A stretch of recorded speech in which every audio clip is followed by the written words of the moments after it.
There are several commonly asked questions. One is, can I control how thick or how thin my paper will be?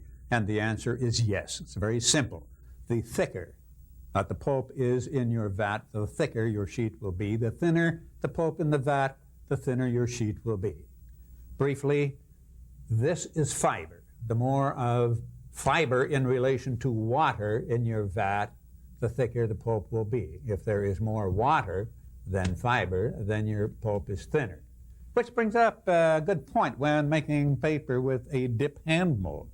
After about every third sheet, you must replace some of the fiber to keep your pulp about the right thickness. So you take another 8.5 by 11 sheet, blend it in the blender, this time only with 3 cups of water.